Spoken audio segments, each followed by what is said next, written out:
Hello, all you beautiful souls. Jules here, and happy Friday. It is Friday. Love Fridays.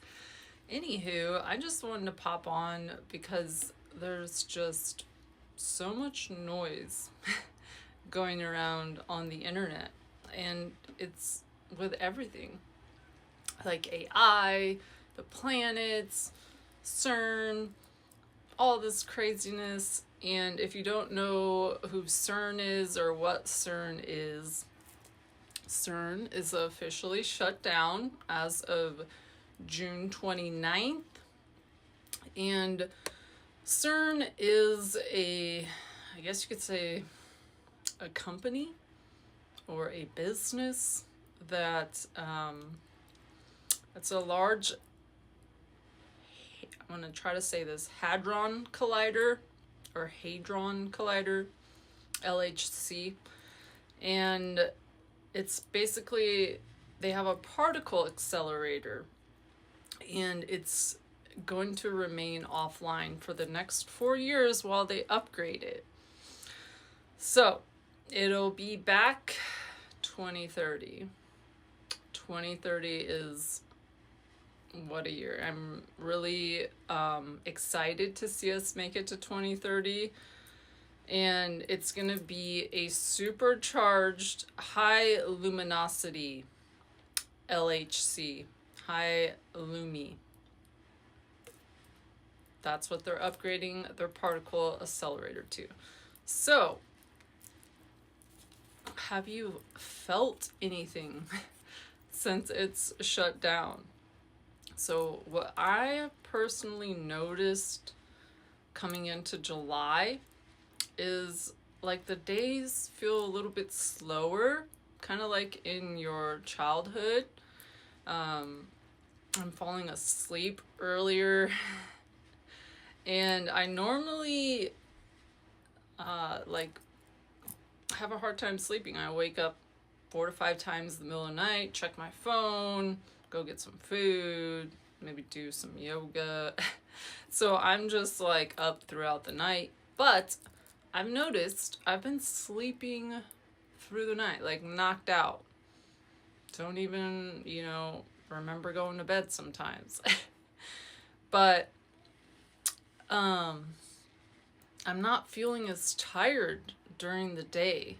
And we could say all this is due to summer solstice, having longer days, the sun being out.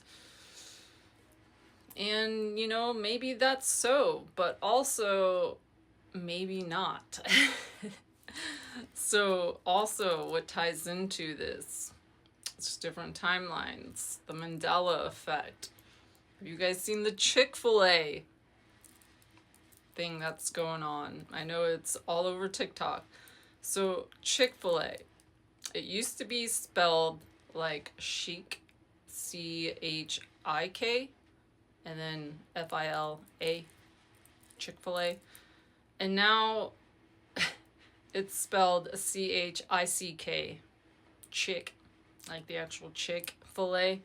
So where did that K come from? Because I know many people who religiously went to Chick-fil-A, who worked at Chick-fil-A back in California, and they're like, yeah, it was a C. So also ties into Febreze. Remember Febreze, the spray for your clothes so it smells good? Like it was Free Breeze, F-R-E Breeze, instead of Febreze, F-E-E-B-R. Same exact thing. The Statue of Liberty, a lot of people think it was on Ellis Island, and I could have sworn it was on Ellis Island because I visited there when I was a kid with my dad and took pictures, and it was Ellis Island. Now it's Liberty Island. I don't know. Are we in different timelines but still experiencing the same timeline? It's just merging together. I don't know, but it's just these things I see, And I'm sure you guys see them all over the internet too, and I wonder how you guys feel about all this talk. And Cern was in, they have multiple facilities across, the world. So they were in Tennessee and Long Island and Geneva. Yeah. So those are some of the ones that I know of. So are they manipulating time with their particle accelerator and time's whole structure? That is what I feel like they're doing, and we are, because they know nothing. I mean, they know what they're doing. They're physicists, they're geniuses, but they've never done this before. So they don't know what's going to happen. They don't know the effect. They're scientists. They're experimenting. They're hypothesizing. They're researching, and we are all just in it together. We just don't know all the logistics and, the numbers and mathematical formulas and whatnot. But they are upgrading their particle accelerator right now. So I am kind of scared for it to come back on, to be quite honest with you, because all those places I named, Long Island, Geneva, Tennessee, they're all on the East Coast. So I feel like me being on the East Coast and everyone else, we're feeling it. Like, what the time accelerator is it basically they use magnets to bend protons, and they create almost like these microscopic black holes, wormholes, I don't know. And this opens up portals. We all know this. Black holes, we don't know where they go. They're black. So they go to a different timeline. So what Cern is doing is they're essentially wanting to place like an item into their particle accelerator and see where it goes, or see what comes back out of it. It's all very new to all of us, maybe not some of the higher ups out there, but they're experimenting in an unknown science. And this acceleration, we're seeing it across the boards with AI. We're moving fast right now, and I've been saying this. We have been in this rapid, almost like perpetual motion for some time, and we're doing things with a click of a button, a click. And normally it would take us hours to days to create, but now AI does it for us. It just generates, our homework. It generates some pictures for us. It does it all. We don't have to do anything but tell it what to do. And it can be scary. Moving at a fast speed, when we forget to slow down, we're missing things. And this all ties in also, and I don't have enough time to go into this, but the whole thing about sleeping 8 hours a night. Who made that up? It's a modern thing for us to sleep 8 hours a night, and it's not always been the human pattern for us to sleep 8 hours a night. And before, and I'll get the person's name, Roger Eckridge, he actually looked into this, and we always didn't have artificial light. So the natural sleep cycles throughout history was in increments, actually. So we had sleep 1 and we had second sleep. So first sleep and second sleep. And he found the reference to this coming out of the artificial things that we create and how they're manipulated. So they would wake up for reading, for sex, to chop wood to keep the house warm, and then they would go back to sleep for their second sleep. So I'll get more about this tomorrow. I'll touch on it. Actually, I'm going to touch on it right now because I got my other phone open. Okay. So in Chinese medicine, energy moves through the body in a daily cycle. And every 2 hours, a different organ reaches its peak.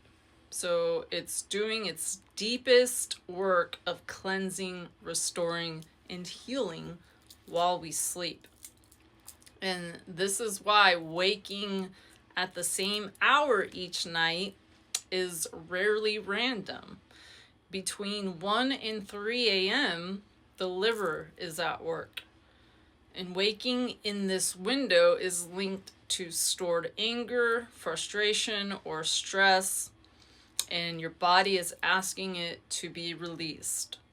So I can't tell you how many times. I'm usually up till 3 a.m., but if I'm not, I can't tell you how many times I've woken up and it's been 3 a.m. What is my body telling me?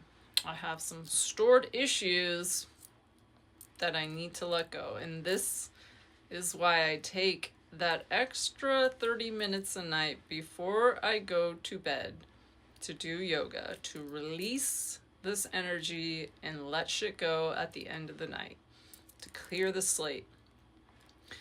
And between 3 and 5 a.m., the lungs take over.